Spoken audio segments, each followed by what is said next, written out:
Enceinte du président de la transition à la tête du Mali, nous mettons ce soir nos projecteurs sur les acquis d'un département phare, le ministère des Transports et des Infrastructures.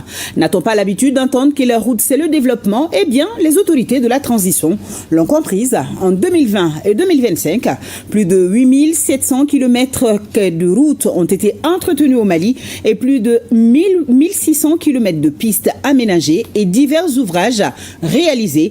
Des avancées qui résultent d'une forte volonté du général d'armée Assimi Goïta, chef de l'État, durant les 5 dernières années. Plus de détails avec Seydou Traoré.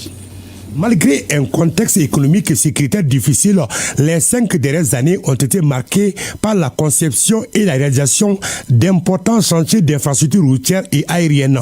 Sous la direction de Dambélé Madina Sissoko, le ministère des Transports et des Infrastructures a mené des projets innovants de modernisation de ces services, parmi lesquels on note la mise en place de Sigui Dolo, un système digital progressif de paiement qui a permis d'accélérer le traitement des documents de transport, de sécuriser les procédures et d'améliorer la qualité des services. L'innovation dans le secteur des transports se manifeste aussi par le lancement en septembre 2024 des nouvelles plaques d'immatriculation sécurisées. À ce jour, plus de 28 000 plaques ont été produites par la Direction générale des transports. En matière de sécurité routière, les principales réalisations portent sur le renforcement des infrastructures, aménagement des carrefours et points accidentogènes avec l'installation de feux tricolores intelligents et panneaux à messages variables. Le ministère a également acquis du matériel de contrôle des infractions, notamment des radars de vitesse, des éthylotesteurs et des testeurs de drogue. Dans le secteur aérien, des projets majeurs ont été menés à bien. Construction du siège des aéroports du Mali, acquisition pour l'aéroport international président Modibo Keïta Sénou d'une nouvelle passerelle de débarquement entre les terminaux 1 et 2, réalisation du siège de la délégation de la SECNA au Mali, création de la compagnie Mali Airlines SA, la nouvelle compagnie aérienne nationale, ainsi que la mise en place d'un centre de calcul et de prévision météorologique. De même, le département a mis en service une centrale solaire de 220 kW, installé 40 stations optiques, 30 stations agrométéorologiques et 4 stations de mesure de la pollution de l'air. La base de services de sauvetage et de lutte contre l'incendie à l'aéroport international président Modibo Keïta Sénou a également été construite. Le sous-secteur des infrastructures routières a enregistré plusieurs avancées en matière de désenclavement intérieur et extérieur. Parmi les sentiers, le ministère souligne l'aménagement en 2 fois 2 voies, la traversée de Sikasso et ses annexes connexes, la construction d'un échangeur, d'un viaduc ainsi que 10 km de voies urbaines dans la même ville.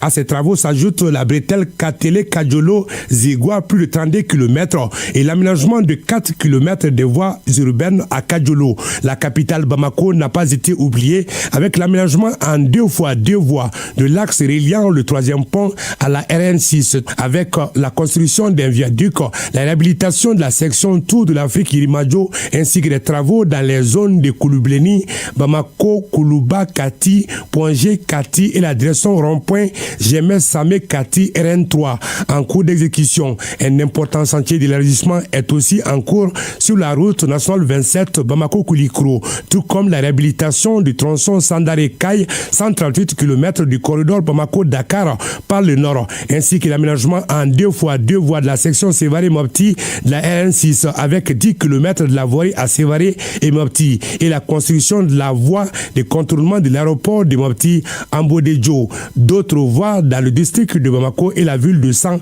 ont aussi été aménagées, notamment l'accès à Maldem de la Fiabougou, Sabalé-Bougou Kourani, Fadjigila Nafadji, Badiambougou, Kalabambougou, l'école Lumière à Kalabankroa ACI, le tronçon hôpital du Mali RN6, sans oublier l'accès à l'hôpital catholique de San.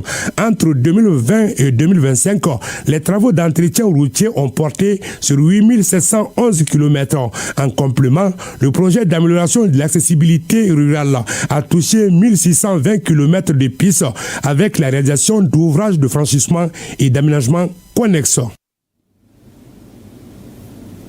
Le général d'armée Assimi Goïta accorde aussi une importance de taille à l'autosuffisance alimentaire, d'où un suivi précautionné des besoins des cotonculteurs. Tenez par exemple, le prix d'achat du coton a été fixé à 300 francs CFA contre 295 francs CFA pour la campagne précédente. Haute précision, à retenir, le Mali a produit l'année dernière plus de 11 millions de tonnes de céréales, de 656 000 tonnes de coton et le même objectif de production a été reconduit pour les céréales pour la campagne 2025. Siaka Konaté nous en dit plus sur les réalisations de ce département capital pour le Mali durant les 5 ans de gouvernance de la transition. Pour la campagne 2025, le prix d'achat du coton aux producteurs est fixé à 300 francs le kilo. Le sac de 50 kg d'engrais subventionnés à 14 000, celui des engrais organiques à 3 000 francs. La semence de maïs hybride sera vendue à 1 500 francs le kilo. Ces mesures proposées par le ministère de l'Agriculture pour booster la production céréalière et cotonnière ont été entérinées par la session du Conseil supérieur de l'agriculture tenue le 6 mai 2025. Ainsi, il est prévu 11 696 721 tonnes de céréales et 682 000 tonnes de coton-graines. Pour atteindre ces objectifs, 79 milliards de francs CFA ont été mobilisés à travers les poules bancaires pour l'achat du coton-graines, des intrants coton, engrais et pesticides mis à la disposition des cotonculteurs.